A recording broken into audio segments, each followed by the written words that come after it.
Welcome to MR భక్తి TV. నేను మీ నవీన్. వారాహి నవరాత్రుల్లో 8వ రోజు అమ్మవారిని ఏ రూపంతో పూజించాలి? అమ్మవారికి ఎలాంటి నైవేద్యాన్ని సమర్పించాలి? ఏ పూలతో అర్చన చేయాలి? వీటి గురించి అడిగి తెలుసుకుందాం. ప్రస్తుతం మనతో ప్రముఖ జ్యోతిష్య పండితులు బ్రహ్మశ్రీ నందిబట్ల శ్రీహరి శర్మ గారు ఉన్నారు.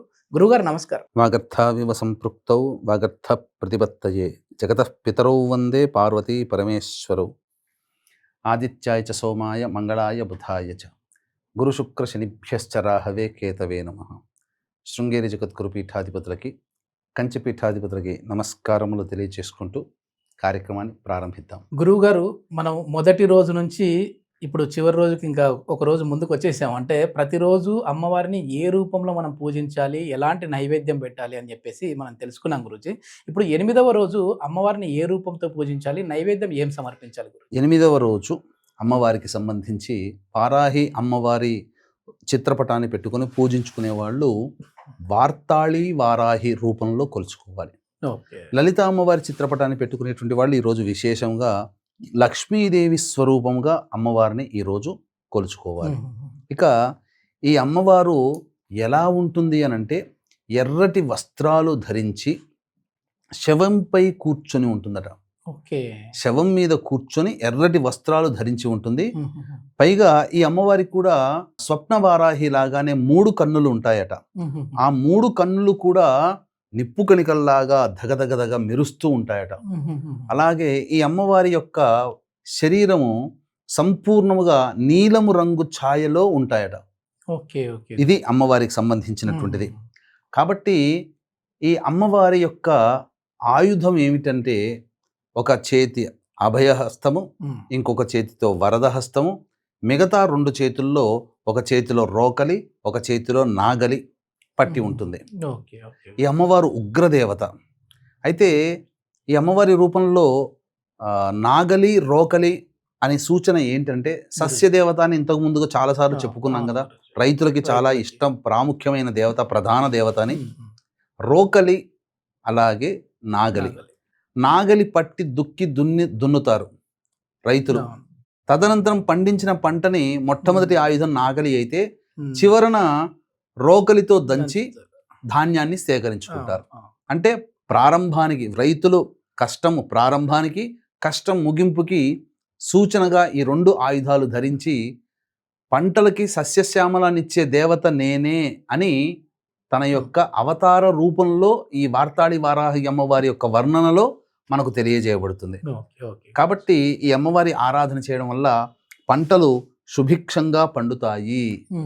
అలాగే ఈ అమ్మవారికి నైవేద్యంగా చక్కెర పొంగలి మరియు బెల్లం స్వీటు ఈ అమ్మవారికి నైవేద్యంగా పెట్టవచ్చు. ఓకే. ఓకే గురూజీ, ఏ పూలతో అమ్మవారిని అర్చన చేయాలి? సాధారణంగా ఎప్పుడు కూడా చెబుతూనే ఉన్నాం, అమ్మవారికి నీలిరంగు పుష్పాలు, ఎర్ర పుష్పాలు అంటే చాలా ప్రీతికరం. అందున నీలిరంగు చామంతి, నీలిరంగు శంకు పుష్పాలు, నల్ల కలువ పుష్పాలు, అలాగే ఎరుపు వర్ణంలో ఉండే తామర పుష్పాలు, గులాబీ పుష్పాలు, పారిజాత పుష్పాలు మరియు ఎరుపు చామంతి పుష్పాలు, ఈ యొక్క పారిజాత పుష్పాలతో అర్చన చేస్తే అమ్మవారు చాలా ప్రీతికరం. మామూలుగా ఇప్పుడు జూలై వచ్చేసరికి వర్షాలు పడాలి గురూజీ. సో రైతులకు ఇందాక మీరు అన్నారు కాబట్టి ఈ అమ్మవారిని పూజిస్తే మనకు పంటలు బాగా పండుతాయని. ఇప్పటికే రైతులు ఊర్లలో చూస్తే చాలా వరకు కూడా ఇంకా వర్షాలు రాలేదని ఎదురు చూస్తా ఉన్నారు. ఇప్పుడు ఏమైనా ఈ నవరాత్రుల్లో ఈ అమ్మవారిని పూజిస్తే ఇట్లా వర్షాలు కురిసే విధంగా ఏమన్నా ఉంటుందా గురూజీ? తప్పకుండా అమ్మవారిని ఆరాధన చేయడం వల్ల సస్యదేవత కాబట్టి అమ్మవారి ఆరాధన చేస్తే సంపూర్ణ ఫలితం ఉంటుంది. అమ్మవారికి విప్ప నూనెతో దీపారాధన, కంద దీపము ఆరాధన, అలాగే అమ్మవారికి విశేషముగా నైవేద్యాలు ఇంతకుముందు చెప్పుకున్నట్టుగా బెల్లం పాయసము, బెల్లం స్వీట్తో పాటుగా ఇలాచి, ఆవు నెయ్యి, నువ్వులతో చేసిన లడ్డూలు, బెల్లం పానకము, తేనె, చిలకడ దుంప అంటే స్వీట్ పొటాటో, కందగడ్డలు, విప్ప పూలు, దానిమ్మ పండ్లు, పనస పండు, ఇవన్నీ అమ్మవారికి ప్రీతికరం. ఇవన్నీ కూడా అమ్మవారికి నైవేద్యంగా పెట్టవచ్చు. ఓకే. అమ్మవారికి ఇష్టం ధూపం అని ఎప్పుడు చెప్తుంటారు కదా గురూజీ మీరు. సో ఆ ధూపం ఎట్లా, ద్రవ్యాలు ఏ ద్రవ్యాలతో వేయాలి? ఇప్పుడు మనము ఈ అమ్మవారికి ధూపం అంటే ఏ అమ్మవారికి లేని ప్రత్యేకత ధూపానికి ఈ అమ్మవారికి మాత్రమే ఉంది. కాబట్టి దొరికేటువంటి వస్తువులు, చెప్పబడేటువంటి వస్తువులు సాధ్యమైనంత వరకు మనకు ఇంట్లో కానీ లేదా పూజా స్టోర్ల ద్వారా కానీ తెచ్చుకొని ఆ వాటితో చేయవచ్చు. మిగతావి దొరకలేదని బాధపడాల్సిన అవసరం లేదు. అలాగే వీక్షించేటువంటి ప్రేక్షకులు కూడా ఈ అమ్మవారి యొక్క పూజ చేసుకున్న వాళ్ళకి అమ్మవారి పూర్ణాహుతితో, మంత్రంతో పూర్ణాహుతి జరిగితే బాగుండు అని, పూజ చేసుకుని మధ్యలో వదిలేసిన వాళ్ళు, అసలు పూజ చేయకపోయినా ఈ అమ్మవారి పూజ చేసుకుంటే మనకు ఫలితం దక్కేది, మన సమస్యలు తీరాలని అని భావించేటువంటి వాళ్ళు, అలాగే ఈ సంబంధించినటువంటి జాతకరీత్యా విద్య, వివాహ, ఉద్యోగ, అనారోగ్య సమస్యల నివారణకి, శత్రుబాధలు, ప్రయోగ బాధలు, నరదృష్టి, నరఘోష, ముఖ్యంగా సొంత ఇంటి కల నెరవేరాలనుకునేటువంటి వాళ్ళకి, అలాగే ఉద్యోగ, వ్యాపార అభివృద్ధి, వృత్తిలో అభివృద్ధి, ఆర్థిక అభివృద్ధి కావాలనుకునేటువంటి వాళ్ళకి తొలి ఏకాదశి రోజున మన పీఠం ఆధ్వర్యంలో జూలై 25వ తారీఖు రోజున రాత్రి 9 గంటలకి వారాహి, ప్రత్యంగిర, బగళాముఖి, రాజశ్యామల, ధూమావతి హోమాది కార్యక్రమాలు జరిపించి పూజ చేసిన వారాహి మాల ఇవ్వడం జరుగుతుంది. అవకాశం ఉన్నటువంటి వాళ్ళు 25వ తారీఖు రాత్రి 8 గంటల లోపల స్క్రీన్పై కనిపిస్తున్న నెంబర్కి కాంటాక్ట్ చేసి గోత్రనామాదులు నమోదు చేసుకోవచ్చు. ఇక ధూపం విషయానికి వచ్చేసేసరికి గుగ్గిలం, నలుపు కానీ తెలుపు కానీ, అలాగే ఇలాచీ పొడి, పసుపు పొడి, తెల్ల గురువింద గింజల పొడి, తెల్ల ఈశ్వరి వేరు పొడి, తెల్ల జిల్లేడు పుష్పాల పొడి, మిరియాల పొడి, శొంఠి పొడి, మిరపకాయ పొడి, ఇవన్నీ కూడా మొత్తము ఈ 9 రకాల వస్తువులు ఎన్ని దొరికితే అన్నిట్లో ఉదయం మరియు సాయంకాలం ఇంట్లో కనుక ధూపం వేసుకుంటే ఖచ్చితంగా ఇంట్లో ఉన్న నెగిటివ్ ఎనర్జీ, మన శరీరంలో ఉన్న నెగిటివ్ ఎనర్జీ కూడా తొలగిపోతుందని చెప్పడంలో ఏమాత్రం సందేహం లేదు. ఓకే.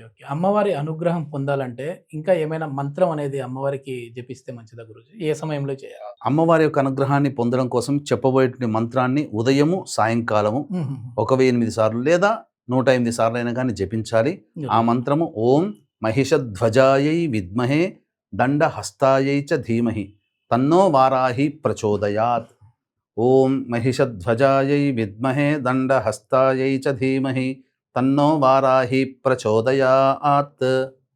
ఓకే గురుజీ. ఇంకా మీరు తాంబూలం గురించి కూడా చెప్తుంటారు కదా, పూజ అనంతరము తాంబూలానికి కూడా చాలా ప్రత్యేకత ఉంది అని అంటుంటారు. ఏంటి గురుజీ? ఏ దేవతా ఉపాసనలో ముఖ్యంగా అమ్మవారి యొక్క పూజా విధానంలో తాంబూలానికి ప్రత్యేకత ఉంటుంది. గురుజీ కాబట్టి తాంబూలం అన్నప్పుడు సున్నము, కాచు, జాజికాయ, జాపత్రి, ఇలాచి, లవంగాలు, కుంకుమ పువ్వు, పచ్చకర్పూరము, ఇవన్నీ కూడా సుగంధ ద్రవ్యాలు ఆ తాంబూలంలో ఉండాలి. 2 తాంబూలాదులు తీసుకోవాలి. ఒకటి అమ్మవారికి సమర్పించడం, 2 పూజ అనంతరం పూజ చేసిన వ్యక్తి స్వీకరించాలి, సేవనం చేయాలి.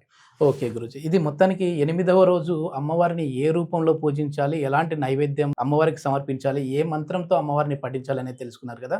అదేవిధంగా 9వ రోజుకు సంబంధించిన వీడియో కూడా మన ఛానల్లో ఉంది. ఆ వీడియోని కూడా చూడవలసిందిగా మనవి. ధన్యవాదాలు గురుజీ. సర్వం శ్రీ ఉమామహేశ్వర పరబ్రహ్మార్పణమస్తు. ఈ 9 రాత్రులు అయిన తర్వాత అమ్మవారికి ఈ సంబంధించినటువంటి శుక్రవారం రోజున ఉద్వాసన చెప్పవచ్చా? నవరాత్రులు కదా, కాబట్టి ఈ సంబంధించినటువంటి ఆలోచన చాలా మందికి ఉంటుంది గురూజీ. సో అయితే ఇక్కడ ప్రధానంగా శుక్రవారం నాడు అనేటువంటిది లక్ష్మీ అమ్మవారి స్వరూపము, సాక్షాత్తు వారాహి లక్ష్మీ అమ్మవారి స్వరూపం.